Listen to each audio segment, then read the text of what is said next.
दोस्तों, हमारी सीरीज चल रही है डोनाल्ड एंडरसन और जोशुआ मैथ्यू की book the last white Hunter की सीरीज। पिछली कहानियां प्लेलिस्ट में है। हमारी नई कहानी है माई हॉन्ट्स पार्ट 1, यानी कि मेरी डरावनी यादें। डोनाल्ड एंडरसन बोलते हैं कि मुझे याद है कि मैं एक खुशकिस्मत इंसान हूं। कुदरत ने मुझे जो जिंदगी दी उसमें डर, रोमांच और जंगल सब कुछ भरपूर मिला। बचपन से ही मैं जंगलों में घूमता फिरता रहा। मुझे जंगलों से अजीब सी कशिश थी। जंगल मुझे हमेशा अपनी तरफ खींचते थे। वहां की खामोशी, पेड़ों की सरसराहट और अनजानी आवाजें, सब कुछ मुझे सुकून भी देता था और बेचैन भी कर देता था। मैं अक्सर अलग अलग इलाकों में जाता रहा। कई जगहों पर आदिवासी गांव थे, तो कहीं पुराने बंगले, जंगल में फॉरेस्ट रेस्ट हाउस, और ऐसी ही एक जगह थी अन्ना मलाई की पहाड़ियां, जहां मैंने पहली बार असली जंगल को बहुत करीब से महसूस किया। अन्ना मलाई तमिलनाडु में है। इस नाम की जड़ें कन्नड़ भाषा से आती हैं, जिसका मतलब होता है हाथियों से भरे पहाड़। और सच में वहां हाथी बहुतायत में थे। घने जंगल, पहाड़, नदियां और हर वक्त एक अनकहा डर, सब कुछ मौजूद था। कावेरी नदी यहीं से निकलती है। उसके किनारे बसे गांव छोटे थे मगर खूबसूरत भी थे। लोग सीधे साधे थे, मेहमान नवाज थे और मेहनती भी थे। मछली पकड़ना, खेती करना और जंगल पर निर्भर रहना, यही उनकी जिंदगी थी। लेकिन वक्त के साथ सब कुछ बदलने लगा। आबादी बढ़ी, जंगल कटने लगे और इंसान और जानवरों के बीच टकराव भी बढ़ने लगा। नदियों में मछलियां कम हो गईं, जंगल सिमटते चले गए और कई इलाके वीरान हो गए। इन सब के बीच मेरे लिए जंगल सिर्फ एक जगह नहीं था, वो मेरी जिंदगी का अहम हिस्सा बन चुका था। वही मुझे वो तजुर्बे मिले जो उम्र भर मेरा पीछा करते रहे, और यही वो जंगल थे जहां मेरी सबसे डरावनी यादों की शुरुआत भी हुई। ये इलाका रहने के लिहाज से तो मुश्किल है, लेकिन नदी घुमाव लेती हुई बहती है और 16 मील बाद फिर से मुख्य गुलहट्टी रोड से आके मिल जाती है। अगर आप अंचेट्टी से गुंडलम की ओर पैदल चलना शुरू करें तो आप खुद को उस मशहूर सीक्रेट रिवर के किनारे चलते हुए पाएंगे, जिसके बारे में मेरे पिता ने लिखा है। ये सीक्रेट रिवर कावेरी की एक और सहायक नदी है और अंचेट्टी से लगभग 16 मील बाद मुख्य नदी में मिल जाती है। इससे 20 मील आगे जाकर ये संगम पहुंचती है, जहां कावेरी नदी अर्कावती नदी से मिलती है। संगम के आगे जाहिर है मेकेदातु आता है, जो बेंगलुरु के लोगों के लिए एक मशहूर पर्यटन स्थल रहा है। सीक्रेट रिवर, क्योंकि यह सिर्फ एक सहायक नदी है, साल के कई हिस्सों में सूखी रहती है। शायद यही वजह है कि इसे ढूंढना आसान नहीं है। मैं अपने पिता की तरह भावुक नहीं हूं, रोमांटिक भी नहीं हूं, और मुझे कभी इसमें कुछ बहुत ज्यादा रहस्यमय नहीं लगा। हाँ, पानी की गुणवत्ता पर मैं टिप्पणी कर सकता हूं कि यह किसी बड़े गांव से होकर नहीं बहती थी, इसलिए इसका पानी हमेशा पीने लायक रहा है। हालांकि मेरे पिता हो गए निकल के रेगुलर विजिटर थे, लेकिन मैंने खुद वहां अकेले जाना 1952 में शुरू किया। इसका मतलब था अंचेट्टी, गेरेहट्टी, मुत्तूर, पेन्नाग्राम और आगे जहां भी मेरी मंजिल हो। चिनार नदी खतरनाक हो सकती है, खासकर मॉनसून के दौरान, और रास्ते में ही मुझे इसे 2 बार पार करना पड़ता था। मुत्तूर पर नदी पार करना खास तौर पर जोखिम भरा था और कई बार मैंने यात्रा बीच में ही रोक दी और नदी के शांत होने का इंतजार किया, बजाय इसके कि बहाव में पार करने का खतरा उठाऊं। होगेनिकल से 6 मील दूर उत्ती मलाई नाम की जगह है, जहां मेरे पिता की एक छोटी सी फूस की झोपड़ी थी। मुख्य गांव की सड़क के समानांतर एक और रास्ता था जो घुमावदार होकर आसपास के जंगलों में चला जाता था। यह रास्ता मेरे पिता के पसंदीदा पैदल मार्गों में से एक था। कई बार ऐसा होता था कि वो दिन में अपनी झोपड़ी में रुकते और फिर सिर्फ एक लालटेन जलाकर उस सकरे रास्ते पर निकल पड़ते। वो पूरी रात जंगल में चलते रहते थे और सुबह वापस लौटते थे। इन जंगलों में हाथियों की भरमार थी, लेकिन मेरे पिता का पक्का विश्वास था कि सभी जंगली जानवर रोशनी से डरते हैं और टकराव से हर हाल में बचते हैं।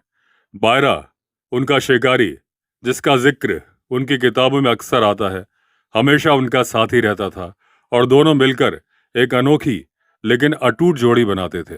कभी कभी होगे निकल में त्योहार मनाए जाते थे और आसपास के छोटे छोटे गांवों और बस्तियों से लोग उसमें हिस्सा लेने आते थे। मुझे 50 के दशक की शुरुआत की एक घटना याद है, जब मैंने उस गांव का दौरा किया। उस उत्सव का एक हिस्सा शांडी यानी कि हाट हुआ करता था, और मानिए या नहीं, वहां नारियल फोड़ने का एक देसी खेल भी था। जैसे जैसे दिन आगे बढ़ता गया, पत्थरों से नारियल गिराने की पुरानी कला की जगह स्थानीय लोग अपनी किस्मत आजमाने लगे। वो लोग अपने यहाँ पर मैच लॉक बंदूकों से नारियल गिराने की कोशिश कर रहे थे। बार बार निशाना चूक जाता था और तमाशा देखने वालों के लिए ये एक बड़ा मजेदार दृश्य होता था। मुझ में आत्मविश्वास की कभी कमी नहीं रही, इसलिए मैंने शर्त लगा दी कि मैं अपनी शॉटगन से नारियल गिराकर दिखाऊंगा। वो लोग हिचक रहे थे क्योंकि उन्हें पता था कि मेरे पास उनसे बेहतर हथियार है।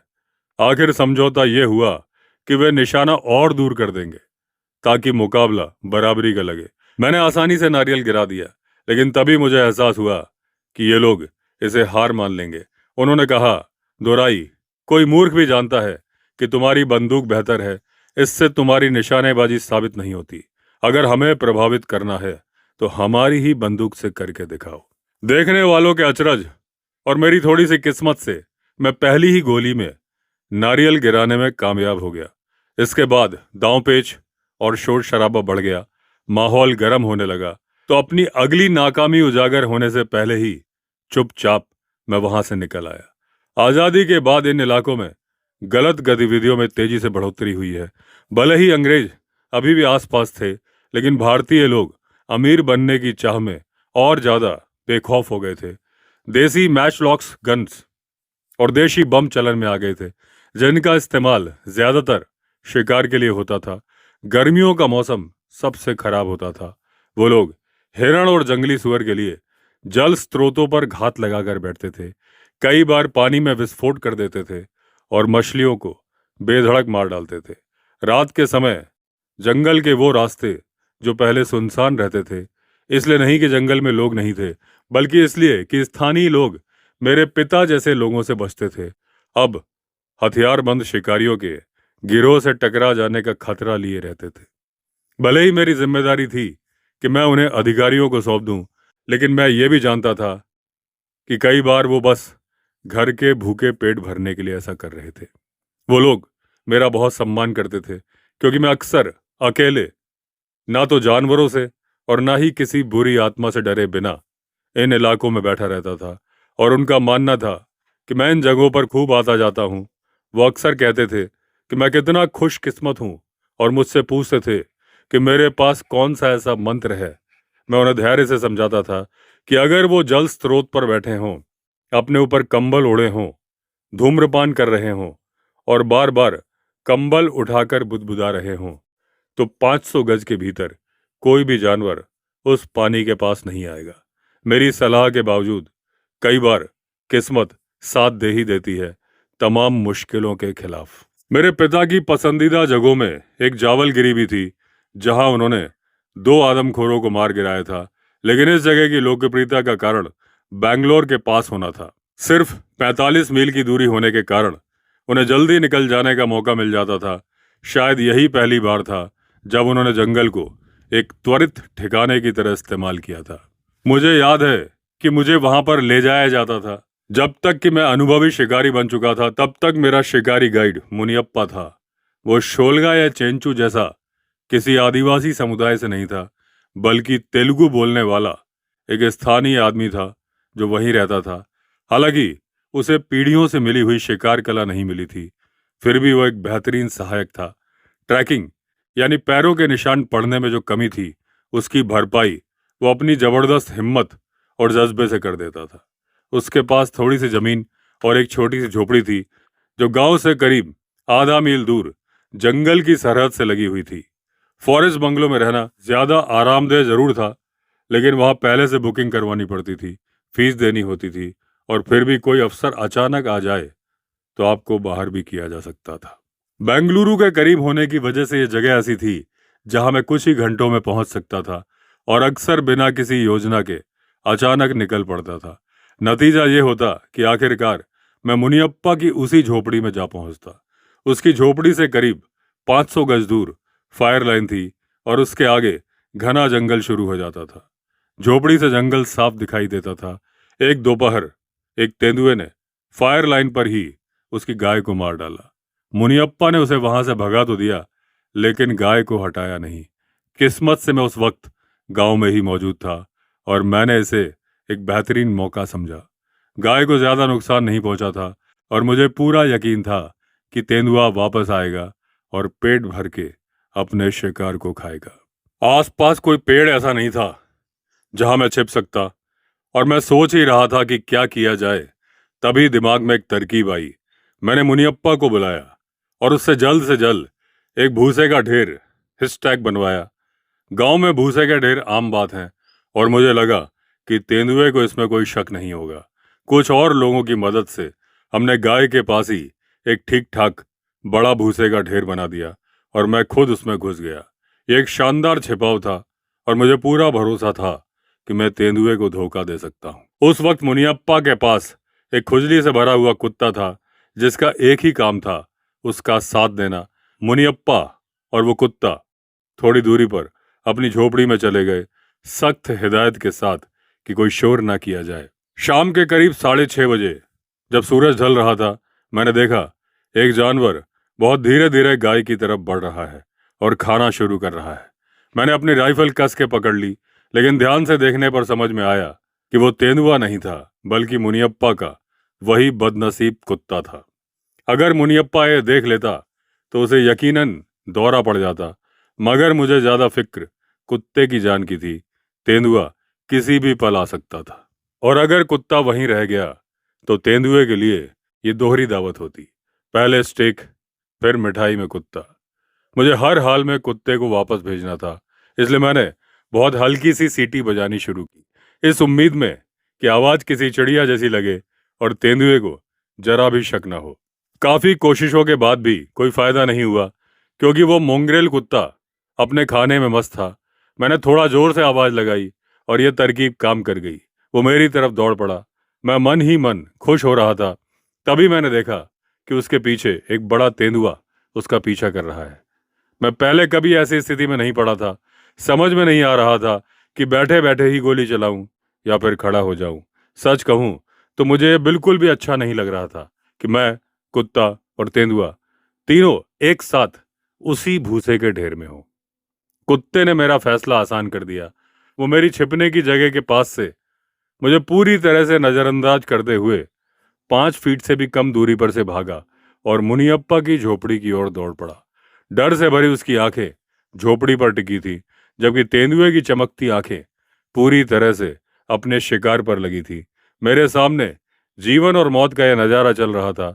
मैं तुरंत उठ खड़ा हुआ, मुड़ा और बंदूक लेकर उन दोनों के पीछे दौड़ा। तेंदुए ने कुछ ही पलों में कुत्ते को पकड़ लिया, लेकिन उसकी पकड़ बहुत मजबूत थी नहीं। सामने ही धूल का एक छोटा सा गुबार उठा। दोनों शरीर आपस में उलझे हुए थे। कुत्ता चिल्ला रहा था, तेंदुआ गुर्रा रहा था। शायद मैं भावुक हो रहा था, लेकिन उस समय मुझे कुत्ते की ज्यादा चिंता नहीं थी। मुझे बस ये नहीं चाहिए था कि तेंदुआ मुनियप्पा की झोपड़ी के अंदर घुस जाए, जो बस कुछ ही गज दूर थी।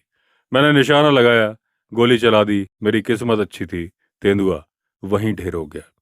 मुनियप्पा, जिसने समझदारी दिखाते हुए अंदर ही रहना चुना था, बाहर झांका। कुछ ही फीट की दूरी पर मरा हुआ तेंदुआ देखकर दंग रह गया। 60 के दशक की शुरुआत में जवलागिरी में वन्य जीवों की भरमार थी, और ये देखना हैरान कर देने वाला है कि वो लगभग रातों रात कैसे गायब हो गए। मुझे याद है, एक बार मैं देर रात बैंगलोर से लौटा और आधी रात के बाद वहां पर पहुंचा। मैं मुनियप्पा को जगाना नहीं चाहता था, और मौसम भी गर्म था, इसलिए मैंने गांव के खुले इलाके में ही सोने का फैसला किया।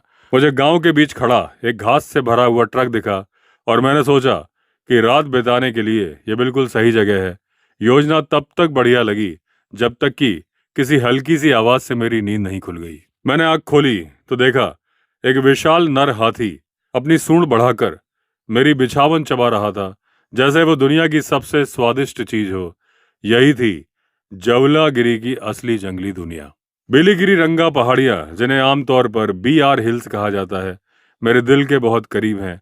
जैसे कि मेरे पिता के साथ था, वैसे ही मेरे लिए भी यहाँ कई यादगार रोमांच जुड़े हुए हैं।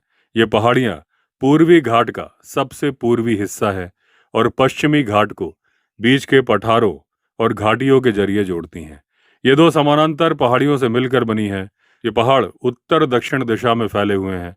ये समृद्ध पर्णपाती जंगल शोलगा जनजाति का घर है, जो मेरे देखे गए सबसे बेहतरीन ट्रैकर्स में से कुछ हैं। इसी जंगल में एक बहुत बड़ा हजारों साल पुराना पेड़ है, जिसे डोडा संपिगे कहा जाता है, और ये उनके लिए पवित्र है। ये पहाड़ घने जंगलों से ढके हैं और हाथियों का प्रमुख इलाका है। इन्हीं पहाड़ों की तलहटी में GP सैंडरसन ने अपने खेड़ा, हाथियों को पकड़ने का जो घेराबंदी वाला फंदा लगाया जाता था, उसे खेड़ा कहते थे, तो अपने खेड़ा अभियान चलाए थे। तुलनात्मक रूप से दुर्गम और कम जाना पहचाना इलाका होने के बावजूद BR हिल्स तब मशहूर हुआ जब रेडोल्फ मॉरिस ने अपने यहाँ कॉफी स्टेट्स स्थापित किए। वो एक स्कॉट थे, मेरे पिता की तरह, हालांकि उम्र में उनसे काफी बड़े।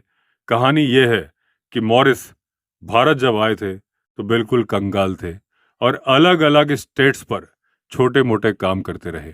आखिरकार यहाँ आकर उन्होंने अट्टी कान में पहला बड़ा कॉफी प्लांटेशन स्थापित किया। एक बाइसन के हमले में उनकी मौत हो गई और उन्हें अपने स्टेट के बेल्लागी नामक स्थान पर दफनाया गया। इसके बाद उनके बेटे रॉल्फ ने स्टेट संभाला। रॉल्फ अपने पिता से कहीं ज्यादा बड़े शिकारी थे और बहुत ही गुप्त स्वभाव के, जैसे कि ज्यादातर शिकारी होते हैं, जिनमें मैं भी शामिल हूँ। मुझे एक बार उनसे मिलने का मौका मिला जब वो अपने अट्टिकान स्टेट के लिए मैनेजर ढूंढ रहे थे और बेंगलोर के स्थानीय अखबार में विज्ञापन दिया था।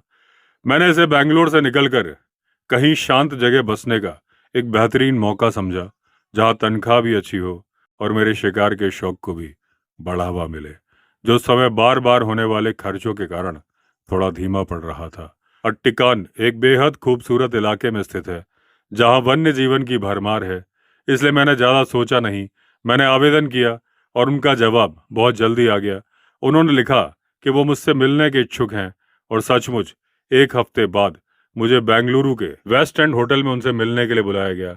हमने कई बातों पर चर्चा की, जैसे स्थानीय भाषाएं बोलने की मेरी क्षमता और जंगलों की मेरी समझ। करीब 30 मिनट बाद बातचीत समेटते हुए मुझे लगा कि नौकरी पक्की है। लगभग यूं ही थोड़े से हास्य के साथ उन्होंने कहा, एक प्लांटर की जिंदगी काफी अकेली होती है, क्या तुम इसके लिए तैयार हो? तब मैंने बिना सोचे समझे कह दिया, हाँ बिल्कुल, मुझे खुले में रहना और शिकार करना पसंद है। उनके कान चौकन्ने हो गए, लेकिन मेरी समझ तब नहीं जागी। उन्होंने बड़े सहज अंदाज में पूछा, तो तुम्हें शिकार पसंद है ना? मैंने आखिरी कील ठोक दी, बिल्कुल। दरअसल मेरे पास आपके स्टेट के आसपास के इलाकों के लिए शिकार का लाइसेंस भी है। अब पीछे मुड़कर देखता हूं तो लगता है मैंने उन्हें कृतज्ञता की कोई दबी दबी दुआ बुदबुदाते हुए सुना था। ओह, क्या सच में? बहुत दिलचस्प। हमें फिर कभी मिलकर बैठना चाहिए और अपनी कहानियां साझा करनी चाहिए। वैसे अतीत के बारे में आपको मैं बाद में बताऊंगा। यही वो आखिरी शब्द थे जो मैंने मॉरिस से सुने। इसके लगभग तुरंत बाद वो भारत छोड़कर चला गया। उसने 50 के दशक के मध्य में अपनी सारी जायदाद बिरला परिवार को बेच दी। मैं उन इलाकों में आता जाता रहा और अपनी एक यात्रा के दौरान मुझे पत्तों से बनी झोपड़ियों का एक समूह दिखा। मैंने अपने शोलगा शिकारी गाइड से पूछा कि ये क्या है। उसने बताया कि जब मॉरिस इन इलाकों में शिकार के लिए आता था तो इन्हीं झोपड़ियों में ठहरता था।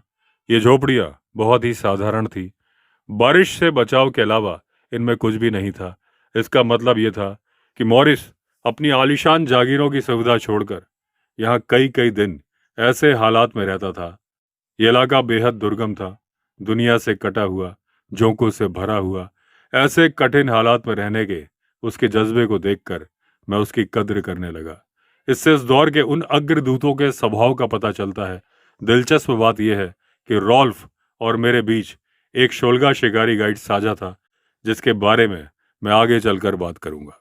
ह्यू हाइलस्टोन और उसका घर मोयार वैली रेंच 50 और 60 के दशक में मेरे रोमांचों का अहम हिस्सा थे।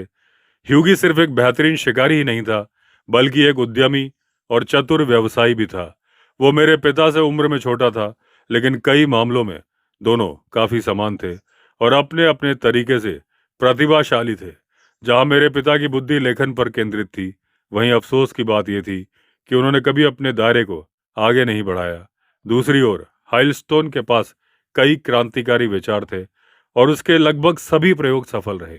मुदियानूर में उसके पास 180 एकड़ जमीन थी, जिसे उसने खुद संवारा और बहुत सफल रहा। उसने कोयम्बटूर में मॉडर्न गनस्मिथ नाम से दुकान शुरू की और शहर का हर सम्मानित शिकारी उसका ग्राहक बन गया।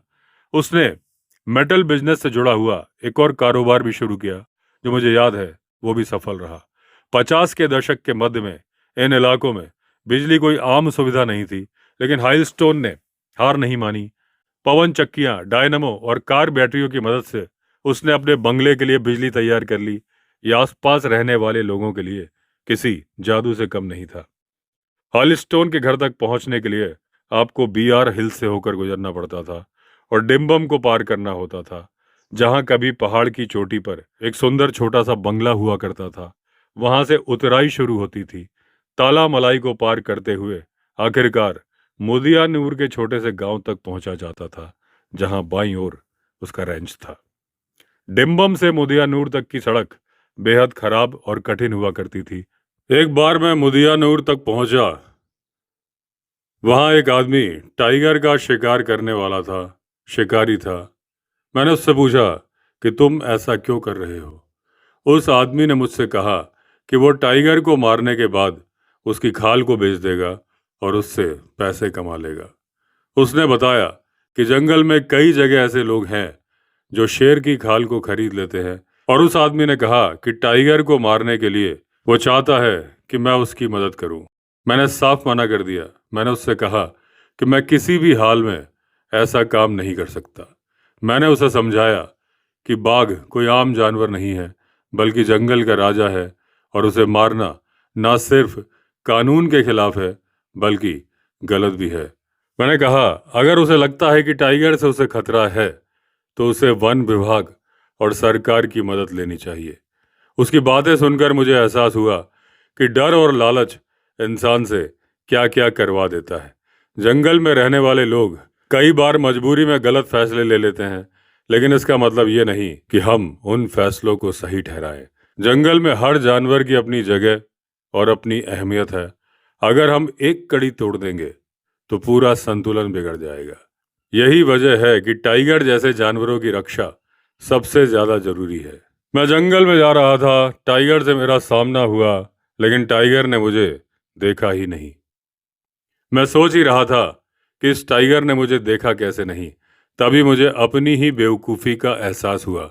उस वक्त धूप बहुत तेज थी और मैं ऐसे खड़ा था कि सूरज ठीक मेरी पीठ के पीछे था। बाघ की आंखों में सूरज की रोशनी सीधे पड़ रही थी, इसलिए उसे सामने कुछ साफ दिखाई दे नहीं रहा था। लेकिन जैसे ही वो मेरी तरफ थोड़ा सा मुड़ा, सूरज की किरणें उसकी आंखों से हट गईं और अगले ही पल उसने मुझे देख लिया। उसने तुरंत रुककर मेरी ओर गौर से देखा। उसकी आंखों में कोई घबराहट नहीं थी, बस एक ठंडी सी शांत जांच परख थी। यानी वो जानना चाहता था मैं कौन हूँ, कहाँ हूँ और क्यों हूँ। वो टाइगर कोई बूढ़ा या कमजोर जानवर नहीं था। वो पूरा जवान, ताकतवर और शानदार नर बाघ था, लंबा चौड़ा और बेहतरीन शरीर वाला। उसकी चाल ढाल से साफ पता चलता था कि वह जंगल का मालिक है। कुछ सेकंड तक वो मुझे घूरता रहा, फिर बिना किसी जल्दबाजी के उसने अपना सर घुमाया और उसी शांति से जंगल के अंदर चला गया जैसे आया था। ना कोई दहाड़, ना कोई हमला, बस एक आत्मविश्वासी बाघ जिसे इंसान से कोई भी डर नहीं। उस पल मुझे एक बात अच्छी तरह से समझ में आ गई कि हर बाघ आदमी का दुश्मन नहीं होता। कई बार इंसान ही अपनी हरकतों से हालात को बिगाड़ लेता है। मैं वापस अपने कमरे में आया, कपड़े बदले, खुद को संभाला और खाना खाने बैठ गया। मेरा दोस्त, जिसका वो कमरा था, वो अंदर आया। उसने कमीज पहनी हुई थी। मैं उससे कुछ बात करने ही वाला था, तभी उसने मुझसे गुस्से से कहा, क्या तुम्हें किसी और की दहलीज पर पड़ा कपड़ा पहन लेने में कोई शर्म नहीं आती? उसकी आंखों में गुस्सा था, लेकिन मुझे जरा भी अपराध बोध नहीं हुआ। अगर कुछ भी गलत था तो वो उसकी सोच थी, मेरी नहीं। उसे खुश करने के लिए मैंने माफ़ी तो मांग ली, मगर सच ये था कि मेरे पास और कोई चारा था नहीं। मैंने तो बस वही किया था जो मुझसे करवाया गया था। और मेरा दोस्त ह्यूगी, और उसके साथ एक औरत रह रही थी। शायद वो औरत ही थी जिसने कहा था कि वो कमीज जो कि मैंने पहन ली थी उसके बेटे की रही होगी। ह्यूगी के बेटे की उम्र करीब 16 साल की थी और कुछ ही दिनों में उसकी मौत हो गई थी। दरअसल ऐसा लगा कि वो कपड़ा इंग्लैंड से उसके लिए भेजा गया था, लेकिन वो समय पर पहुंच नहीं पाया और वो मर गया। वो औरत और उसका लड़का दोनों ही उसके रिश्तेदार नहीं थे। वो लोग वापस इंग्लैंड जाने वाले थे और उन्हें भारत में रहने में कोई दिलचस्पी नहीं थी। आखिरकार उसने अपनी ज़मीन का ज़्यादातर हिस्सा बेच दिया और वो ज़मीन उन लोगों को दे दी गई जिनका नाम पहले ही तय हो चुका था। बाद में जब मैं 2013 में वहाँ गया तो मैंने देखा उस जगह पर बस कुछ ही इमारतें थी और चारों ओर फैली ज़मीन बेकार पड़ी थी। ह्यूगी का घर फ्रेजर टाउन के पास था और वो बेंगलोर आता जाता रहता था, इसलिए वो कच्छ और इंग्लैंड से आने वाले कई लोगों का परिचित बन गया। वो मदुरै से मडिन्यूर तक अक्सर आता जाता था। उसने कोयम्बटूर के कोर्स में भी हिस्सा लिया और वो 6 अलग अलग भाषाएं बोल सकता था। मकानिया या जोधपुर से आने वाली एक एसी मेटलर्जिस्ट और भारत में घूमने वाली एक फाइनेंशियल एडवाइजर से उसकी दोस्ती थी। वो उद्योगों को अपनी सेवाएं देता था। उसके विचार हमेशा नए और अलग होते थे। उदाहरण के तौर पर जब वो पहली बार आया तो वो कभी भी पैसों की मदद नहीं लेता था, लेकिन बाद में उसने टूथ पाउडर के साथ कुछ जंगल के फलों को जोड़कर एक नया कारोबार शुरू करने का आइडिया बनाया। उसने हाथियों के रास्तों पर घास बोने का विचार भी दिया ताकि पेड़ काटने की ज़रूरत कम पड़े। अगर हलस्टोन आसपास होता तो मैं आमतौर पर अकेले जाता, लेकिन जब वो नहीं होता तो मैं अपने कई दोस्तों को साथ लेकर जाता। पूरी जगह पर हमारा कब्जा रहता। सनी मेरिट हॉलस्टोन की जगह रुका था। सनी ने खाने पीने और मनोरंजन का पूरा इंतजाम किया था। मैंने खर्च का हिस्सा दिया और सनी तथा मैं इस रोमांच का मजा लेते थे। बिल्ली उस गोंद की तरह से था जिसने हमारी पूरी टोली को एक साथ बांधा हुआ था। इस शानदार समूह को मैंने शोलागा के साथ सूर्यास्त के समय छोड़ दिया। मैं दूसरों के साथ रैंच में ठहरता और कुछ ही दिनों में हर कोई मुझे स्वीकार करने लगा। यह इंतजाम ऐसा था कि हाथियों से भरे मडियनूर में भी बंदूक के बावजूद मैं सुरक्षित रहा। यहाँ सूरज ढलने के बाद बाहर घूमना काफ़ी खतरनाक होता था। अगर मैं शाम के 8 या 9 बजे तक किसी जानवर को मार पाता तो बस अपनी जैकेट से उसे ढक देता, सिर्फ अपनी 2 सेल वाली टॉर्च के सहारे वापस घर चल देता। मेरा गाइड या तो घर चला जाता था या फिर हेलस्टोन के यहाँ पर रुक जाता था। उन दिनों जंगलों में कोई भटकता नहीं था, इसलिए अगर मेरे साथ कुछ हो जाता तो मुझे ढूंढने वाला कोई नहीं होता, खासकर मेरे दोस्त जिन्हें यह भी नहीं पता होता था कि मैं किस दिशा में गया हूँ। जहाँ तक मेरे गाइड की बात है, अगर वो होश में होता तो सूरज निकलने के बाद ही मुझे ढूंढने आता। मेरे पिता के उलट, जो पूरी रात मचान पर बैठे रह सकते थे, मुझ में वो सब्र कभी नहीं आ पाया कि मैं पेड़ पर चुपचाप बैठा रहूं, वो भी इतनी ऊंचाई पर, जब तक कोई मजबूरी ना हो। इसलिए मैं अपनी सिंड्रेला वाली अदा दिखाता और आधी रात से पहले घर लौट आता। सच कहूँ तो पूरी रात मचान पर बैठने से बेहतर मुझे ज़मीन पर बैठना अच्छा लगता था, और इस बात में मेरे पिता बिल्कुल सही थे। इंतजार करते करते मुझे अक्सर नींद आ ही जाती थी। वर्गीज को हेलस्टोन का ड्राइवर रखा गया था, लेकिन वो उन लोगों में से था जो अपनी तय जिम्मेदारी से कहीं ज़्यादा काम करने की कोशिश करते हैं। नई नई चीज़ें आजमाने का शौक जोश से भरा हुआ, मगर हकीकत ये थी कि वो जिस काम में हाथ डालता उसमें नाकाम रहता। हम उसे उसकी सुपर आइडियाज से रोकने की कोशिश करते थे जो अक्सर उसके दिमाग में पैदा हो जाती थी। उसे यकीन था कि वो जन्मजात बहादुर है और कभी कभार उसका साहस उभर भी आता था, आमतौर पर थोड़े से समय में बेहिसाब ब्रांडी पी लेने की वजह से। और ये उस वक्त की बात है जब मैं उसे ज़्यादा जानता नहीं था, वो मेरे पास आया और मेरी बंदूक मांगी। आम तौर पर मैं अपनी बंदूक किसी को देता नहीं हूँ, लेकिन किसी वजह से उस दिन मैंने उसे दे दी। हाँ, ये पक्का कर लिया था कि कारतूस निकाल दिए गए हैं। वो मेरे पैरों के पास बरामदे में बैठ गया और अंधेरे में निशाने के जरिए झांकने लगा, जैसे जमीन पर घूमते खतरनाक जानवरों के झुंड मार रहा हो। तब तक गर्म पानी से नहाने की तैयारी हो चुकी थी और मैं उसे वहीं छोड़कर चला गया। नहाते नहाते अचानक मेरी बंदूक चलने की साफ आवाज आई। मैं सबसे बुरा सोचते हुए तौलिया लपेटकर बाहर आया। तौलिया छोटा था और मुझे काफी दौड़ना पड़ा, इसलिए जब मैं वहां पहुंचा तो राहत और शर्मिंदगी दोनों का अजीब सा मिला जुला एहसास था। सच ये है कि मैं ढंग से ढका हुआ नहीं था, मगर वर्गीज वहां खड़ा था, सही सलामत, लेकिन बुरी तरह से घबराया हुआ। वो बोला, अय्यो साहब, अय्यो। दरअसल उसने मेरी बंदूक में कारतूस भर लिए थे। मेरी टॉर्च उठाई, अपने घर के ठीक पीछे झाड़ियों में निकल गया। टॉर्च की रोशनी में उसे दो चमकती हुई आंखें दिखी। उसने फौरन निशाना साध कर गोली चला दी। उसने सोचा कि उसने अपना पहला शिकार कर लिया है, जो बदकिस्मती से उसी का अपना पालतू जानवर निकला। मुझे जब यह समझ में आया कि मुझे असल में एक आदमखोर को मारने के लिए बुलाया गया है, तो मेरे शरीर में वही पुरानी जानी पहचानी बेचैनी और जोश दौड़ गया। मैंने अपनी मोटरसाइकिल स्टार्ट की और कुछ ही देर में समतल जमीन पर पहुंच गया। कीचड़ भरी सड़क पर गड्ढों से बचते हुए तेजी से मैं आगे बढ़ रहा था। तभी हालात और खराब हो गए। तेज बारिश शुरू हो गई। आसमान से पानी ऐसे बरस रहा था जैसे कोई कयामत उतर आई हो। मैं किसी जगह रुककर बारिश के थमने का इंतजार करना चाहता था। अचानक एक मोड़ पर मुड़ते ही मैं लगभग सामने खड़े बाइसन के झुंड से टकरा गया। वो सड़क के बिल्कुल बीचों बीच खड़े थे और मैं उनसे बस कुछ ही फुट की दूरी पर था जब मुझे उनकी मौजूदगी का एहसास हुआ। उन्हें बचाने की कोशिश में मेरी बाइक उस दिन दूसरी बार फिसल गई। मैंने बेहोशी में चीख मारी और बाइक से गिरते ही मेरे कंधे में तेज चुभता हुआ दर्द उठा। हेडलाइट टूट गई और बाइक कुछ दूरी पर जाकर गिर पड़ी। कुछ सेकंड की खामोशी के बाद अफरा तफरी मच गई। पूरा झुंड जोर जोर से रंभाने लगा और चारों तरफ भागने लगा। आमतौर पर जंगल में बाइसन ऐसे जानवर नहीं होते जिनसे इंसान को डरना पड़े, लेकिन उस गुप्त अंधेरे में करीब 20 बाइसन एक दूसरे को धक्का देते हुए मानो रूसी रूले का कोई खतरनाक खेल खेल रहे थे। वो बस अपने बच्चों को बचाने की कोशिश कर रहे थे, लेकिन ये अनुभव किसी भी तरह से सुखद नहीं था। कुछ देर बाद भगदड़ शांत हो गई।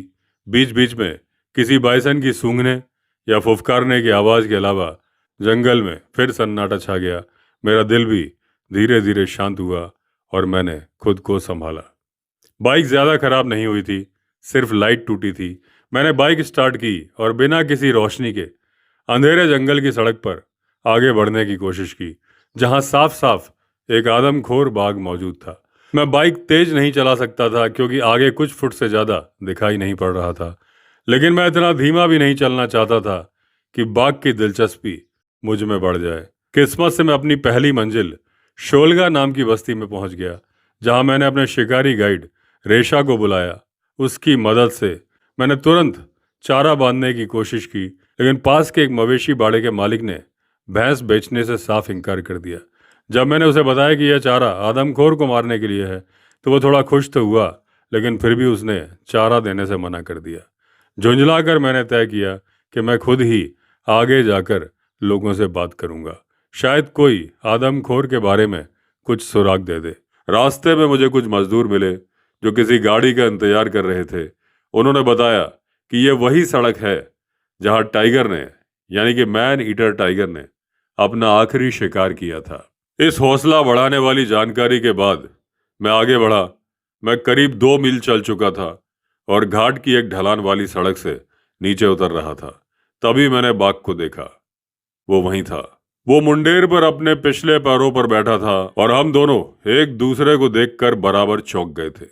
मैंने धीरे धीरे अपनी राइफल उठाई और बाघ को जैसे यह एहसास हो गया कि मैं उसका रोज का शिकारी नहीं हूं, इसलिए वो कूद कर नीचे उतर गया। मुझे लगा जैसे किस्मत ने मुझे एक मौका दिया है और मैं उसे गंवाना नहीं चाहता था। मैं सड़क पार करके मुंडेर से नीचे कूद गया। यह भी नहीं देखा कि जमीन कितने नीचे है। यह सच में एक बेवकूफ़ी भरा काम था, क्योंकि मैं लैंटाना की झाड़ी पर जा गिरा। भले ही ऊंचाई बहुत ज्यादा नहीं थी, फिर भी मेरी उतराई बहुत ही भद्दी रही। काफी शोर हुआ और वो आदमखोर पूरी तरह से मुझ पर हावी हो सकता था। उन दिनों मुझे अपने ऊपर और अपनी .423 राइफल पर पूरा भरोसा था, जबकि इससे पहले गिरने के दौरान राइफल मेरे हाथ से छूट भी गई थी। जैसे ही मैंने खुद को संभाला, ऊपर देखा, कुछ ही दूरी पर बाघ खड़ा हुआ था। मुझे अजीब सी हैरानी से देख रहा था। एक ही पल में वो जमीन से चिपक गया, छलांग लगाने को तैयार। ये सब बयान करने में समय लगता है, लेकिन असल में सब कुछ कुछ ही सेकंड्स में हुआ। मैंने ट्रिगर दबाया, गोली उसके खुले मुंह के पास से निकल गई। उसके आखिरी हमले से बचने के लिए मैं एक तरफ हट गया और लगभग बिल्कुल नजदीक से दूसरी गोली चला दी। इसके बाद मैं जोर जोर से कांपने लगा और मुझे तेज उल्टियां होने लगी। जंगल में ऐसे करीबी मुकाबलों के बाद अक्सर मेरे साथ ऐसा होता था। शायद ये शरीर में बड़ी एड्रेनालिन को कम करने का प्राकृतिक तरीका था। थोड़ी देर में रेशा वहां पहुंच गया और खुशी से उछल पड़ा। ये एक ऐसा रोमांच था जो शुरू होते ही लगभग खत्म हो गया था, और मुझे इसका जरा भी अफसोस नहीं था। रेशा मेरा ट्रैकर था और उसकी सेवाओं के बदले उसे अच्छी मजदूरी देने के अलावा मैंने उसे जंगल की मुर्गी और इस पर फाउल मारना भी सिखाया, ताकि वो अपने परिवार के लिए खाना जुटा सके। उन इलाकों में खेती नहीं होती थी और पैसे कमाना मुश्किल था। बहुत से स्थानीय लोग मेरी तरह शिकारियों के साथ काम करके अपनी रोजी रोटी चलाते थे। शोलगा लोग सीधे साधे होते हैं और उनके पास चेंचू या हाकी पिक्किस की तरह धनुष बाण जैसे हथियार नहीं होते। वे बेहतरीन ट्रैकर हैं और छोटे स्तनधारियों और पक्षियों को पकड़ने के लिए बड़े ही होशियार तरीके अपनाते हैं। वो जंगल से मिलने वाली चीजों की गहरी समझ के साथ बड़े होते हैं और कभी कभी उनकी किसी बात पर मुझे हैरानी भी होती है। कभी कभी चलते चलते वो मुझसे कहते कि पेड़ के तने से बने छोटे से छेद में मैं हाथ डाल दूं। मैं उन पर भरोसा करता था, फिर भी किसी अनजान सुराख में हाथ डालने का मन नहीं करता था, क्योंकि गलती की जरा से भी गुंजाइश रहती है। वो मेरी झिझक पर हंसते, फिर खुद हाथ डालकर एक छोटा सा मधुमक्खी का छत्ता निकाल लेते और मेरे साथ बांट लेते। कुछ मधुमक्खियां डंक मार देती, लेकिन वे बस उन्हें थप थपा कर हटा देते, मानो डंक का असर उन पर होता ही ना हो। आमतौर पर शोलागा लोग आपके साथ खड़े रहते हैं और जो भी सामने आए उसका डट कर सामना करते हैं। आप जिस खतरे का सामना कर रहे होते हैं उसमें हाथी एक अलग ही अपवाद होते हैं। लोकप्रिय धारणा के विपरीत हर बार मेरा इरादा गोली चलाने का नहीं होता था। कई बार ट्रैकर्स के साथ टहलते टहलते भी कुछ अद्भुत खोजें हो जाती थी। एक बार रेशा और मैं एक ऐसे स्थान पर पहुंचे जहां एक जंगली बायसन और एक बड़ा नर बाघ लगभग एक दूसरे के बगल में मरे हुए पड़े थे। पास के ही एक गांव से हमें पता चला कि यह लड़ाई पूरी रात चली थी। दोनों के शरीर पर गहरे घाव थे और मैं ये जानने को उत्सुक था कि दोनों में से कोई भी भागा क्यों नहीं। उन दिनों घास वाले इलाकों में टाइगर आम नहीं थे, इसलिए संभव है कि दोनों के लिए अपने अपने विरोधी को देखना एक नया अनुभव रहा हो। इसके बाद मैंने घने जंगलों में रेशा की मदद लेनी शुरू करी, जहां से पहाड़ शुरू होते थे, और समय के साथ वो बीआर हिल्स के क्षेत्र में मेरा मुख्य ट्रैकर बन गया। रेशा मेरा अकेला ट्रैकर और गाइड नहीं था, और भी लोग थे, जैसे जेड्डिया, जो डोड्डा थोड्डी मड्डा का बेटा था। मैं उसके पिता से कभी नहीं मिला, लेकिन अपने पिता को उनके बारे में बात करते सुना है। वो भी रेडोल्फ मॉरिस के लिए ट्रैकर रह चुके थे। संयोग से जेड्डिया ने रॉल्फ मॉरिस और मेरे दोनों के साथ काम करने का गौरव पाया। वो शोलगा जनजाति का था और मुदियानूर गांव के पास रहता था। हालांकि मैं ह्यूगी हेलस्टोन से मिलने से पहले ही जेड्डिया को जानता था, फिर भी मैंने ह्यूगी से उसकी क्षमताओं के बारे में बात की, और जब हेलस्टोन के यहाँ शिकार के शौकीन मेहमान आते तो जेड्डिया को बुलाया जाता। वो ह्यूगी के साथ काम करता रहा, लेकिन जब भी मैं उस इलाके में होता तो वो सभी कामों से खुद को अलग करके केवल मेरे साथ ही रहता था। भले ही उसका नाम सीधे तौर पर नहीं लिया गया हो, लेकिन मेरे पिता की एक किताब man eaters and jungle killers में उसकी तस्वीर है, जिसके नीचे लिखा है बाघ के भोजन की सीमा। शोलगा लोग अब तक के मिले सबसे साहसी ट्रैकर्स में से थे। जब भी हम खतरनाक जानवरों का पीछा करते तो वो सबसे आगे चलते थे, और जब हालात कठिन हो जाते तो सचमुच रेंगते हुए पैरों के निशान खोजते। उनका भोजन ज्यादातर जंगली मशरूम, शहद और बांस की कोपलों से बना होता था। कभी कभी अगर मैं हिरण या सुअर मार देता तो वही उनके लिए खास भोजन होता। हालांकि वह पूरी तरह से मुझ जैसे शिकारियों पर निर्भर नहीं थे। वे छोटे जानवरों को पकड़ने के लिए फंदे लगाने में माहिर थे, जैसे जंगली पक्षी, तीतर, खरगोश, और अगर किस्मत अच्छी हो तो माउस डियर भी। शोलगा लोग आमतौर पर दुबले पतले लेकिन ऊर्जा से भरपूर होते हैं। वो घने जंगलों में मीलों पैदल चल सकते हैं और रास्ते में मिले हर निशान को पहचानने में कभी गलती नहीं करते। जैसा कि मैंने पहले बताया, ह्यूगी से दोस्ती होने से पहले मैं जड्डिया को जानता था। वो मोयार वैली रैंच का अक्सर आने वाला मेहमान था, इसलिए शुरुआती दिनों में कई बार जेड्डिया की झोपड़ी में रात बितानी पड़ती थी। जब हम उडियानूर पहुंचे तो बाकी कई शोलगा लोगों की तरह वो अक्सर भैंस के दूध से अपने बाल धोता और फिर उन्हें सूखने के लिए छोड़ देता, जिससे तेज बदबू उठती थी। अब आप जरा कल्पना कीजिए, एक छप्पर की झोपड़ी जिसमें ना खिड़की है ना किसी तरह की हवा, अंदर आने जाने का बस एक ही रास्ता, 2 फीट गुणा 2 फीट का एक छोटा सा सुराख जिसमें से रेंग कर जाना पड़ता है। वहां ना मोमबत्ती होती है ना रोशनी का कोई और साधन।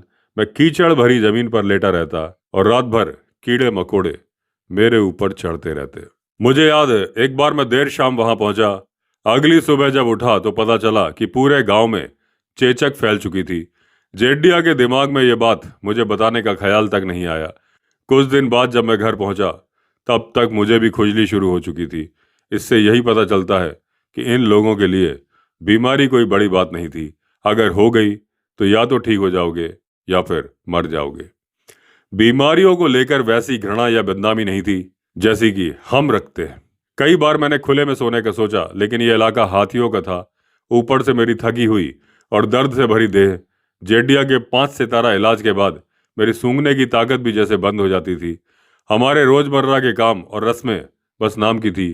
वो भोर होने से 1 घंटा पहले ही मुझे जगा देता था, जबकि उसके पास ना घड़ी थी ना अलार्म। उम्र में वो 60 के आसपास रहा होगा और मैं अपने मिड 20s में था।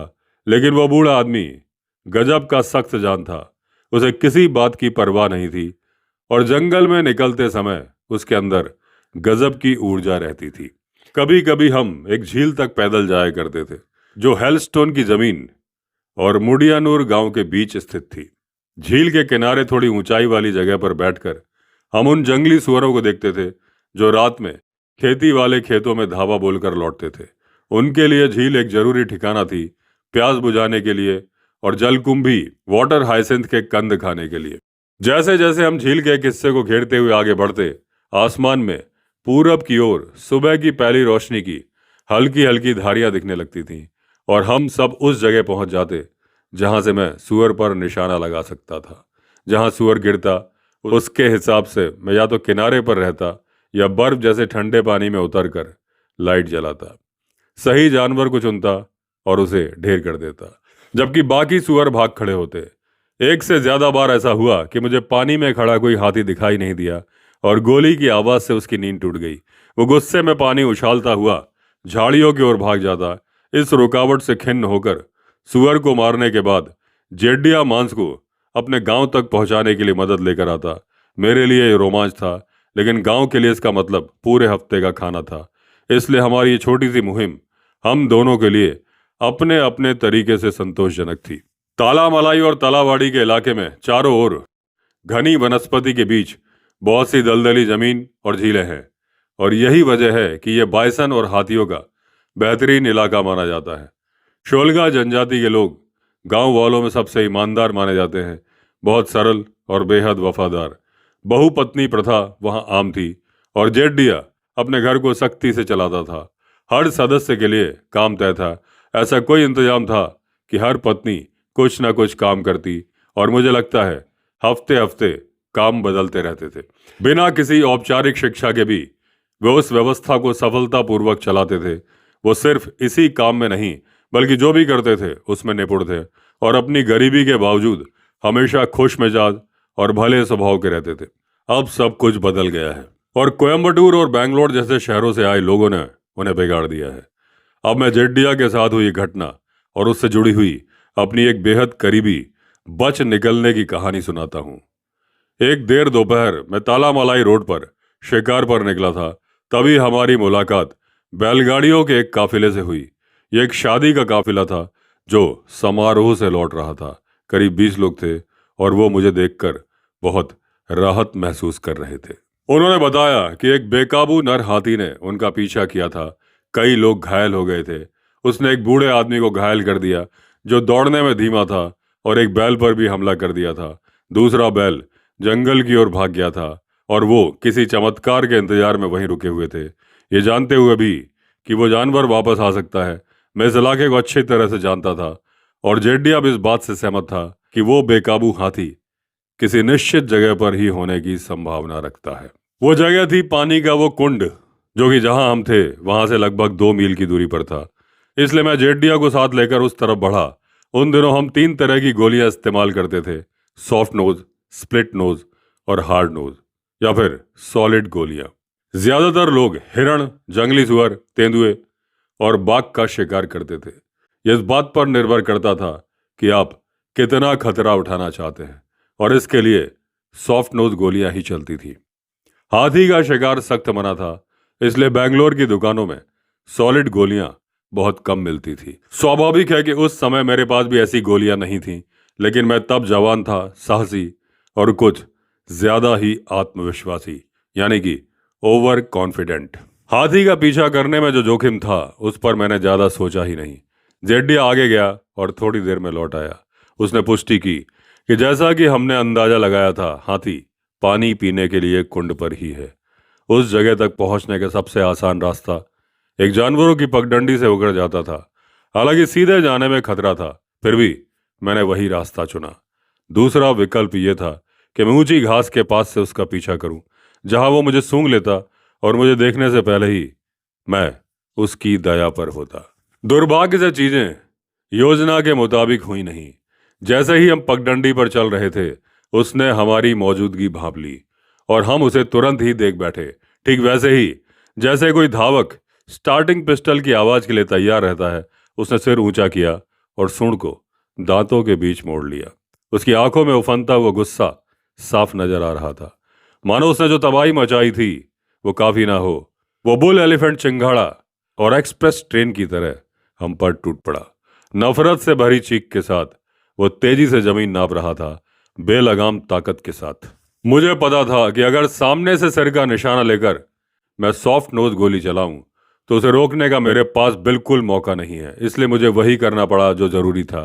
यह मेरे जीवन का सबसे गर्व का पल नहीं था, लेकिन मैंने उसके बाएं घुटने पर निशाना लगाया और गोली दाग दी। जैसे कि उम्मीद थी, उसकी रफ्तार टूट गई। उसका बायां आगे का पैर जवाब दे गया। यह एक भयानक दृश्य था। तेज दौड़ के कारण हाथी लगभग कलाबाजी खाते खाते बचा और धूल के बड़े गुबार के साथ लड़खड़ा के वहीं रुक गया। जहां मैं खड़ा था उससे बहुत ज्यादा दूर नहीं। मैंने ध्यान रखा कि सूंड से दूर रहूं और उसके साथ साथ थोड़ा पीछे चलते हुए आगे बढ़ा। वह हाथी दर्द और गुस्से से चीख रहा था, पूरी तरह से बदहवास था और भ्रमित भी था। ना तो वो मुझे ठीक से देख पा रहा था, जंगल उसकी चीखों से गूंज रहा था। मैं लगभग बिल्कुल पास से उसकी कनपटी में गोली मार सका, फिर भी ये काफी नहीं था। वो अब भी हिल रहा था। मैंने उसके कांपते शरीर में एक और गोली दागी और उसका कष्ट समाप्त कर दिया। ये सब मेरे लिए बहुत ज्यादा था और मुझे तेज उल्टी आने लगी, कुछ ऐसा जो मेरे पिता को कभी कभी होता था। मैं बैठ गया और जेड्डिया को ढूंढने लगा, लेकिन वो नजर नहीं आया। मैं सोच ही रहा था कि उसके साथ क्या हुआ होगा। तभी एक आवाज आई। मेरा वफादार ट्रैकर पेड़ पर चढ़ा हुआ था और चिल्ला रहा था, बुद्धिवन था, बुद्धिवन था, जिसका मतलब था जीनियस, जीनियस। मैं हल्की सी भीगी मुस्कान अपने चेहरे पर ले आया। मेरा नाम चल पड़ा और कुछ समय के लिए मैं बीआर हिल्स का बुड्ढादी शिकारी कहलाने लगा। जेड्डा के लिए तो पक्का ही, वो मुझे जिंदगी भर इसी नाम से बुलाता रहा, देवप्पा से बदलकर। उस दिन आसपास के गांवों से बहुत सारे लोग उस मारे गए दुष्ट जानवर को देखने आए, जिनमें मेरा दोस्त हेलस्टोन भी था। उसे इस बात का बड़ा गर्व था कि उसी की राइफल से वो मारा गया था। मुझे बाघों, तेंदुओं, भालुओं और जंगली सुअरों ने दौड़ाया है, लेकिन हाथी द्वारा पीछा किया जाना सबसे डरावना होता है। अगर किसी के पास शिकार का लाइसेंस होता तो ठहरने के लिए यही बंगला मिल जाया करता था और मैंने इस खूबसूरत जगह में कई रातें बिताई हैं। ये बीआर हिल्स के दूसरी ओर है और मेरे पसंदीदा इलाकों में से एक रहा है। लोक्कन हल्ली से निकलने वाली सड़क बेलूर ले जाती है और आगे डिम्बुम होकर कोयम्बटूर तक पहुंचती है। उन दिनों पूरा इलाका हाथी घास से ढका रहता था जो करीब 6 फीट ऊंची होती थी और उसी ऊंचाई के कारण यह तय होता था कि वहां किस तरह के जानवर रहते हैं। मांसाहारी जानवर कम दिखते थे, लेकिन यह इलाका विशाल बाइसन झुंडों के लिए याद किया जाता है जो वहां पर खुलेआम घूमते थे। मैंने 200 से ज्यादा बाइसन का झुंड देखा है। आज के समय में जिसकी कल्पना करना भी मुश्किल है, लेकिन दोहरी मार पड़ी, एक तरफ रेंडर पेस्ट और दूसरी तरफ लेंटाना की आमद, जिससे उनकी संख्या घटती गई और पूरे इलाके की बनावट ही बदल गई। न सिर्फ बड़े झुंड गायब हो गए, बल्कि यहाँ मैंने अब तक के सबसे बड़े बाइसन भी देखे थे। शायद इसकी वजह यह थी कि इलाका एकांत था या फिर घास फूस और वनस्पति ने उन्हें भरपूर ढकाव दिया था। बाइसन इतने विशाल हो गए कि मैंने कुछ को मारा भी, जिनके सींग सिरे से सिरे तक 70 इंच बाहरी घुमाव के हिसाब से नापे गए। हालांकि ये बहुत अच्छी ट्रॉफी थी, लेकिन उन्हें मारने में ना कोई खास कौशल लगता था और ना ही कोई खास रोमांच। ये तो बिल्कुल गाय मारने जैसा था और शोलगा लोग बीफ नहीं खाते, इसलिए करीब 1000 किलो मांस यूं ही बर्बाद हो जाता था जो वो नहीं चाहते थे। धीरे धीरे इन इलाकों की हाथी घास की जगह लेंटाना ने ले ली। दोनों तरह की वनस्पति में चलना मुश्किल था, लेकिन घास में फिर भी रास्ता बन जाता था। लेंटाना में तो चलना नामुमकिन हो जाता है, उसमें उलझ कर रह जाते हैं। और लेंटाना भारत में 19वीं सदी के शुरुआत में लाया गया और धीरे धीरे दक्षिण भारत में फैल गया। ये एक ऐसी घास थी जिसे कोई भी शाकाहारी जानवर नहीं खाता था। इसे काटने या जलाने से फायदा नहीं होता था, उल्टा ये और तेजी से उगाती थी। जंगल की दूसरी वनस्पतियों के उलट इसका ना तो इंसान के लिए कोई उपयोग था, ना ही जानवरों के लिए। यह घास हमेशा से मौजूद थी, खासकर बीआर हिल्स जाते समय सड़क के दाहिने तरफ। लेकिन 1950 के दशक के आखिर तक इसकी बढ़त इतनी ज्यादा हो गई कि बीआर हिल्स के बड़े बड़े घास के मैदान इससे भर गए। इसकी वजह यह भी थी कि इस इलाके से बड़ी मात्रा में बांस निकाला जा रहा था। माका लौटते समय मैं इन इलाकों में से एक आदमखोर बाघिन के निशाने पर आया था। बैंगलोर का एक और शिकारी जिसका नाम गार्डनर था, मैं भी उसी इलाके में मौजूद था। वो एक शिकार पर मचान लगाकर बैठा था और उसने बाघिन पर गोली चलाई थी, जिससे वो जख्मी हो गई थी। मेरी पूरी रात की निगरानी बेकार गई। गार्डनर पूरी रात मचान पर बैठा रहा क्योंकि वो अंधेरे में जख्मी बाघ का सामना नहीं करना चाहता था। सुबह होते होते उसकी हालत बहुत खराब हो गई, निमोनिया का शक था। उसने मुझसे गिड़गिड़ाकर कहा कि मैं उसका अधूरा काम पूरा कर दूं। सामान्य हालात में मैं साफ मना कर देता, क्योंकि मेरा मानना था कि यह जिम्मेदारी उसकी थी। लेकिन उसकी हालत देखकर मैंने मन बदल लिया। हम जिस बंगले में ठहरे हुए थे वहीं मैंने उसे छोड़ दिया। फिर माका की मदद लेते हुए मैंने उस बड़े जानवर के निशाने पर चलने का फैसला किया। जब तक हम मचान पर पहुंचे तब तक सुबह का अच्छा खासा समय हो चुका था। शोलगा ने तुरंत खून के निशान पकड़ लिए। खून के छोटे से तालाब को देखकर साफ लग रहा था कि सॉफ्ट नोज गोली किसी अहम अंग में लगी थी। इससे मेरा हौसला बढ़ा। यकीनन वो ज्यादा दूर नहीं गई होगी। करीब 15 मिनट तक हाथ पैरों के बल रेंगते हुए हम एक छोटी सी खाली जगह पर पहुंचे। आसपास कोई झाड़ी नहीं थी, इसलिए मैंने सोचा कि यहीं थोड़ा दम ले लिया जाए। माका और मैं दोनों को पूरा भरोसा था कि बाघिन आगे बढ़ चुकी है। मैं आधी उठी हुई राइफल के साथ खड़ा था, तभी माका मेरी बाईं तरफ पेशाब करने चला गया। वो मुश्किल से 20 गज ही गया होगा कि अचानक एक भयानक और बहुत ही जानी पहचानी दहाड़ सुनाई दी। एक पल में ही बाघिन हवा में उछलती हुई आई और माका पर टूट पड़ी। हम जानवर को कम समझ बैठे थे। खुले मैदान को पार करने के बजाय वो लगभग पीछे की तरफ घूम गई थी और हमारे निकलने का इंतजार कर रही थी ताकि पीछे से वो हम पर हमला कर सके। माका तो लगभग उस दरिंदे के जबड़ों में चला ही गया था। ये सोचकर हैरानी होती है कि इतनी काबिलियत के बावजूद उसे आखिरी पल तक समझ ही नहीं आया कि बाघिन है कहाँ। ये बाघिन बेहद चालाक थी। स्वाभाविक प्रतिक्रिया में माका एक तरफ हट गया, जिससे बाघिन उसकी गर्दन पर सीधा वार नहीं कर पाई, मगर उसके पंजे माका के शरीर पर पड़े और दोनों जमीन पर गिर गए। बाघिन कोई बहुत बड़ी नहीं थी और वो माका के ऊपर चढ़ी हुई जमीन पर लोटपोट हो रही थी। माका उसके नीचे दबा हुआ था और लगातार मुझसे चीख चीख कर मदद मांग रहा था। हालांकि अब मैं उस समय पर लौटता हूं जब ये बाघ सबसे ज्यादा सक्रिय था। वो जंगल के एक हिस्से में घूमता था जहां अक्सर लोग आते जाते थे। कभी कभी वो दिन के उजाले में भी दिखाई देता, लेकिन ज्यादातर रात के समय ही हरकत में आता। आसपास के गांवों में डर का माहौल बन गया था, क्योंकि लोग खेतों में काम करते हुए या जंगल के रास्तों से गुजरते समय सुरक्षित महसूस नहीं करते थे। धीरे धीरे ये साफ हो गया कि बाघ इंसानों की मौजूदगी से डरना छोड़ चुका है। उसने मवेशियों के बजाय इंसानों को निशान बनाना शुरू कर दिया था। कई घटनाओं में देखा गया कि वो चुपचाप झाड़ियों में छिपा रहता और जैसे ही कोई अकेला आदमी पास से गुजरता वो हमला कर देता। ज्यादातर हमले अचानक होते थे और पीड़ित को बचने का कोई मौका नहीं मिलता था। वन विभाग को जब इन घटनाओं की जानकारी मिली तो उन्होंने इलाके में गश्त बढ़ा दी और लोगों को जंगल में अकेले ना जाने की चेतावनी दी। फिर भी रोजमर्रा की जरूरतों के कारण ग्रामीणों को जंगल में जाना ही पड़ता था, जिससे खतरा बना रहा। बाघ की आदतों और उसके चलने फिरने के रास्तों का अध्ययन किया गया ताकि उसे पकड़ा जा सके या फिर मार गिराया जाए। यह स्पष्ट था कि यह बाघ अब सामान्य शिकारी नहीं रहा, बल्कि एक आदमखोर बन चुका था और जब तक उसे रोका नहीं जाता तब तक इंसानी जानों का नुकसान होता ही रहेगा। टाइगर्स को देवताओं के कोप से बचा हुआ माना जाता था। यह एक ऐसी परंपरा थी जो पीढ़ियों से चली जा रही थी। कई सालों तक मैं उस लकड़ी के बाग की उत्पत्ति के बारे में सोचता रहा और फिर 2008 में मेरे एक दोस्त ने मुझे कॉल ऑफ द टाइगर नाम की एक किताब दी, जिसे कर्नल ए पॉवेल ने लिखा था। पॉवेल इस इलाके में अपने शिकार अभियानों के बारे में लिखते हैं और उसी लकड़ी के बाग को देखने का जिक्र करते हैं जो उनसे करीब 100 साल के पहले का बताया जाता है। मैं सोचता था कि उस बाग को देखने वाला पहला गोरा आदमी मैं हूं, लेकिन पॉवेल ने मेरी यह गलतफहमी तोड़ दी। पॉवेल बताते हैं कि एक अंग्रेज कप्तान इन इलाकों में बाघों के शिकार के लिए आया करता था और स्थानीय लोगों को पैसे देकर अपनी याद में एक लकड़ी का बाग बनवाया था। उसका इतिहास कम से कम 200 साल पुराना बताया जाता है। वो लकड़ी का बाग आज भी मौजूद है, हालांकि अब उसे एक गांव के मंदिर के अंदर रख दिया गया है। दूसरा व्यक्ति जिसका जिक्र करना जरूरी है, मेरा नियमित खाल उतारने वाला कारीगर था मुत्थू। मुत्थू बागी लोगों की तरह शोलागा जनजाति का नहीं था, बल्कि एक तमिल था जो वहां आकर बस गया था। इसलिए उसे जंगल की बारीकियां जैसे ट्रैकिंग नहीं आती थी, लेकिन वो खाल उतारने में उस्ताद था।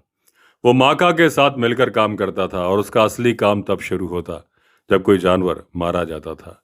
टैक्सडर्मिस्ट टोचर ने मुझे जो भी हुनर सिखाए थे, जैसे खाल उतारना और उसे सुरक्षित करना, वही सब मैंने मुथु को सिखाया और जल्द ही उसकी काबिलियत की मांग मुदियारनूर में बहुत बढ़ गई, क्योंकि वहां रहने वाले शोलागा लोगों में यह खास कला थी नहीं। लेकिन मुथु की मौत एक हाथी के हमले में हो गई। यह घटना मोयार वैली रेंच और पास की झील के बीच बने रास्ते पर हुई। मागा की जिंदगी भी बहुत छोटी रही, हालांकि मुझे ठीक से याद नहीं है कि उसकी मौत कैसे हुई। अब मैं आपको एक वजह बताता हूँ कि मुदियानूर मेरी पसंदीदा जगहों में क्यों शामिल था। मैं गर्म मिजाज आदमी था और भले ही बैंगलोर में रहते हुए मुझे औरतों की तरफ से खास तवज्जो नहीं मिलती थी, लेकिन जंगल जाते वक्त मैं हमेशा थोड़ी मौज मस्ती की तलाश में रहता। उन दिनों जंगल से लगे गांव में ऐसी व्यवस्थाएं मिलना लगभग नामुमकिन था, मगर शायद मुदियानूर इकलौता अपवाद था। 50 के दशक के आखिरी सालों में मैं अक्सर अपने आयरिश साझेदार कैप्टन कीलर के साथ इस गांव में जाया करता था। काम बांटा हुआ था, वो कारोबार और ग्राहकों को जुटाने की जिम्मेदारी संभालता था और मैं मेहमानों को शिकार पर ले जाता था। मेहमानों को मोया वैली रेंच में ठहराया जाता और मैं अपने ट्रैकर के साथ उन्हें मुदियानूर के आसपास शिकार पर ले जाता। वन विभाग में मेरी जान पहचान के लोग थे जिन्होंने मुझे शिकार के लाइसेंस दिलवाने में मदद की और शुरुआत में सब कुछ ठीक ठाक चलता रहा, लेकिन अच्छे आरंभ के बावजूद हमारी साझेदारी में दरार के संकेत दिखने लगे। किसी वजह से मुदियानूर गांव उस इलाके में ईसाई धर्मांतरण आंदोलन का केंद्र बन गया था। ईसाई बनने के बदले स्थानीय लोगों, खासकर बड़ी तादाद में सोलिगा समुदाय के लोगों को कपड़े, खाना और बुनियादी शिक्षा दी जाती थी। भला होश हवास में कौन इसे ठुकराता। इसलिए जहां बुजुर्ग पीढ़ी अपने पुराने विश्वासों पर कायम रही, वहीं नौजवानों को धर्मांतरण के लिए आसानी से लुभाया जा सका। उस समय वहां का कैटेकिस्ट जॉर्ज फर्नांडिस नाम का आदमी था, जिसके असर का मैंने भरपूर फायदा उठाया ताकि शिकार के लिए जिंदा चारे यानी कि लाइव बेट मेरी पहुंच बन सके। वो इन इलाकों में काफी जाना पहचाना और ताकतवर था, क्योंकि धर्मांतरण की पैसे की थैली उसी के हाथ में रहती थी। मैंने गांव पर उसके दबदबे का इस्तेमाल किया ताकि मेरी शिकार सफारियां कामयाब हो सके। अंतरराष्ट्रीय शिकारी कैप्टन कीलर के साथ। अचानक मुझे लगा कि अब वक्त आ गया है कि अब अगर मैंने नहीं किया तो कभी नहीं कर पाऊंगा। मैंने सोचा कि क्या यह सही होगा कि मैं आदमखोर बाघ की तलाश में जंगल में जाऊं। मेरे दोस्त और रिश्तेदार पहले ही इस फैसले पर आपत्ति जता रहे थे। उनका कहना था कि मैं बेवजह अपनी जान जोखिम में डाल रहा हूं। लेकिन मेरे मन में एक ही बात थी कि अगर इस बाघ को नहीं रोका गया तो वो और लोगों की जान ले लेगा। मुझे भरोसा था कि अगर धैर्य रखा जाए और सही तरीके से काम किया जाए तो इस बाघ को ढूंढा और मारा जा सकता है।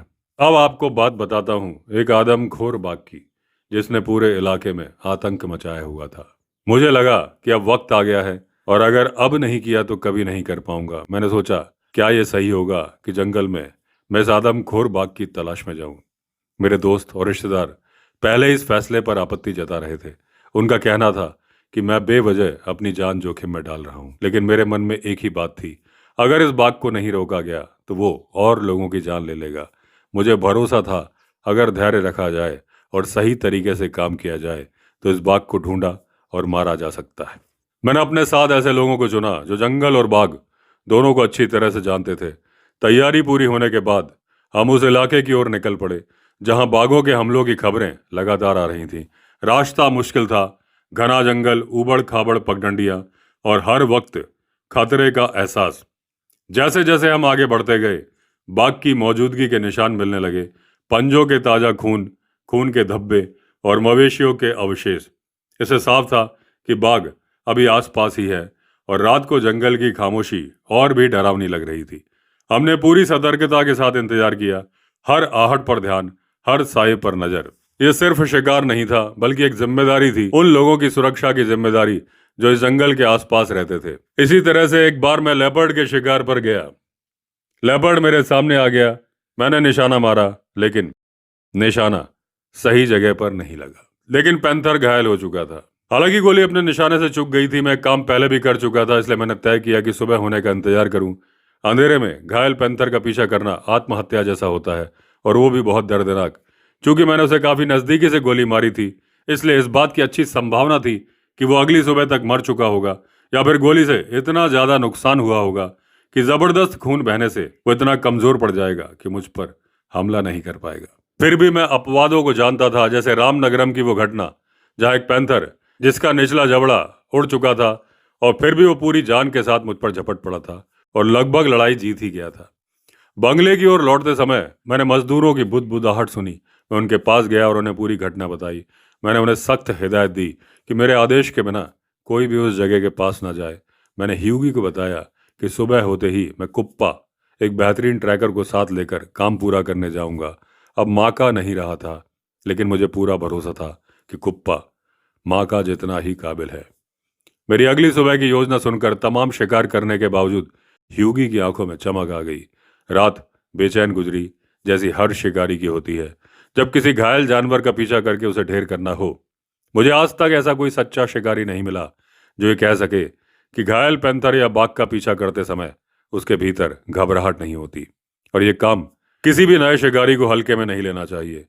घने झाड़ झंखाड़ में पैंथर का पीछा करते समय, जो कि केवल अनुभवी शिकारियों को ही करना चाहिए, मैं दोनों नालों में 12 बोर की बंदूक की शॉटगन जिसमें कि एसजी भरा हो ले जाने की सलाह देता हूँ। साथ ही एक शांत और भरोसेमंद राइफलधारी आपके पीछे चलना चाहिए, ताकि अगर घायल जानवर दूर से दिखे तो काम आ सके।